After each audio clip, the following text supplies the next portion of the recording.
Loki, the mischief maker, was writhing uncomfortably in Thor's iron grip. The previous night, while the rest of the gods slept, he'd snuck up on Thor's wife Sif and shorn off her beautiful hair. It had seemed like a funny prank at the time, but now Thor was about to break every bone in his body. Loki had to think of some way to fix what he'd done. Yet who could replace Sif's matchless hair, golden like a field of summer wheat? The dwarves. Their legendary smiths could make anything, so Loki rushed to their realm, deep within the mountains of the earth. Even before he arrived, the wily Loki was already scheming how he would get the dwarves to do his bidding. He decided that his best bet was to pit two families against each other.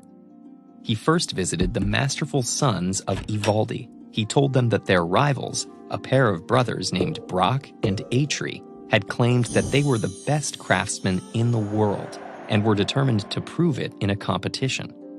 The rules were that each family had to create 3 gifts for the gods, including, for the Ivaldis, golden hair.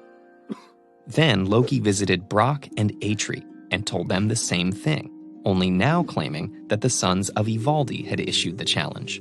But Brock and Atri couldn't be fooled so easily, and only agreed to participate if Loki put his own head on the line. Literally, if Brock and Atri won, Loki would forfeit his head to them.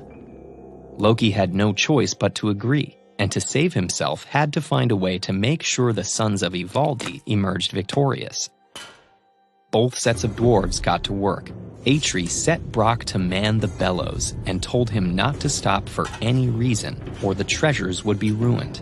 Soon, a strange black fly flew into the room. As a piece of pigskin was placed in the forge, the fly stung Brock's hand, but he didn't flinch.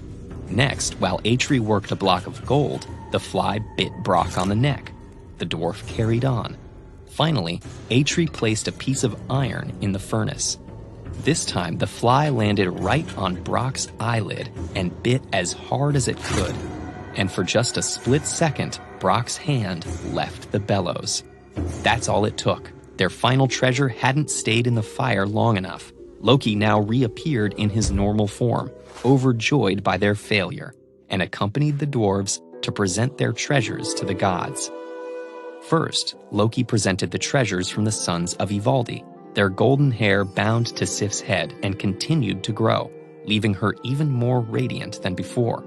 Next, for Odin, the Allfather, a magnificent spear that could pierce through anything. And finally, a small cloth that unfolded into a mighty ship built for Freyr, god of the harvest. Then Brock presented the treasures made by him and his brother. For Freyr, they'd forged a golden-bristled boar who'd pull Freyr's chariot across the sky faster than any mount. For Odin, a golden arm ring, which would make 8 more identical rings on every 9th night. And for Thor, a hammer called Mjolnir. Its handle was too short, and Loki smirked at the obvious defect. But then Brock revealed its abilities. Mjolnir would never shatter, never miss its mark, and always return to Thor's hand when thrown. Despite the short handle, the gods all agreed this was the finest gift of all.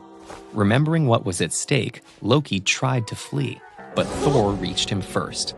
But before the dwarves could have their due, clever Loki pointed out that they had won the rights to his head, but not his neck, and thus had no right to cut it.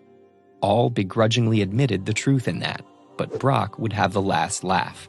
Taking his brother's awl, he pierced it through Loki's lips and sewed his mouth shut, so the trickster god could no longer spread his malicious deceit.